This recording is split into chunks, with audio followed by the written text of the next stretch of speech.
Reconstruire Nir Oz. L'association du kibbutz Nir Oz a pris une décision très importante il y a 2 semaines, celle de revenir à Nir Oz et de bâtir à nouveau. Parmi toutes les personnes qui se sont portées spontanément volontaires, on trouve également une association française créée, elle, au lendemain du 7 octobre, les Amis de Nir Oz.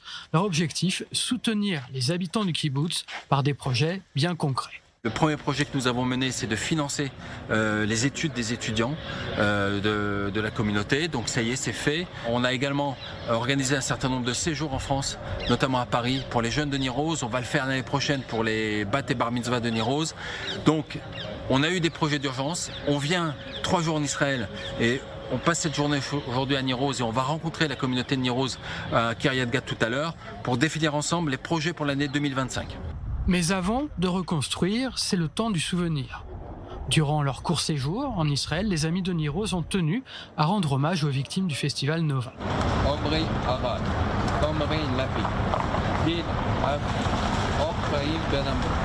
Nous avons décidé de prendre en main, de les aider pour reconstruire une vie après le 7 octobre. Et il nous semblait tout aussi évident de venir ici pour commémorer et bien évidemment tous les massacrés au festival de Nova. Et c'est vrai que peut-être en tant qu'Ashkénaze, issu d'une famille de déportés, il me semblait nécessaire d'égrener les noms, de commémorer personne par personne tous ceux qui ont fini ici massacrés. Au kibbutz Nir Oz, les membres de l'association prennent pleinement conscience de la complexité de la situation. Comment transformer le kibbutz en un lieu de mémoire d'une histoire qui n'est pas encore terminée.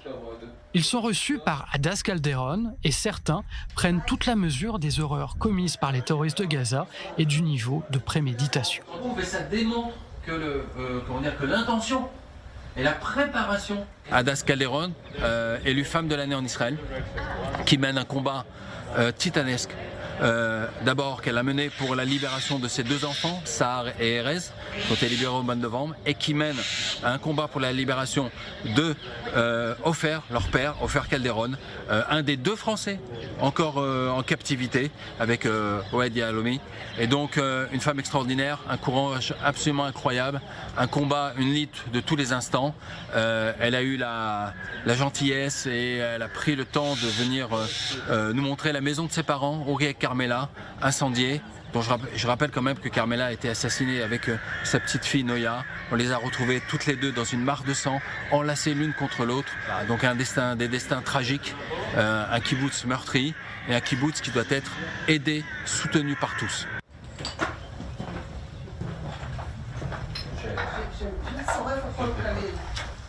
Les terroristes sont arrivés à 6h30 du matin, ils sont partis entre midi et midi 30, ils n'ont croisé aucun soldat. La seule résistance qu'ils ont rencontrée, c'est la Kitat Konenut, c'est-à-dire l'unité de défense qui a fait ce qu'elle a pu. Mais malheureusement, 50 personnes ont été assassinées, 50 personnes ont été kidnappées, 29 le sont encore actuellement, dont les 2 plus jeunes otages du monde, Kfir et Ariel Bibas, dont plus personne ne parle alors qu'ils devraient faire la une de toute l'actualité. Et c'est la motivation de l'association, c'est de venir au soutien de cette communauté qui aujourd'hui est une communauté de survivants, et nous on espère pouvoir les aider à passer de survivants à vivants. En attaquant la communauté de Nir Oz et le sud d'Israël, les terroristes de Gaza ont réveillé des forces dont ils ne soupçonnaient pas l'existence même. Parmi les ruines, Israël a retrouvé l'esprit des pionniers qui ont fait reculer le désert, asséché les marais et se sont installés aux frontières de leur pays. Cette culture du kibbutz qu'on pensait complètement désuète, complètement effacée de l'histoire de l'État d'Israël, elle renaît. Parce que des gens manifestent leur volonté de venir s'établir dans un kibbutz. Par ces manifestations de volonté-là, on a une lueur d'espoir. C'est que ces kibbutzim, ces moshavim, ces petites villes du sud, ne disparaîtront pas. Elles seront reconstruites, mais elles seront reconstruites avec du vivant, c'est-à-dire avec des personnes qui viendront s'y établir. Et pour marquer une frontière, il n'y a pas mieux. Une fois de plus, les Israéliens répondent à l'appel. Des centaines de personnes ont déjà manifesté leur volonté de s'installer à Nir Oz, comme ils l'ont fait après la guerre d'indépendance.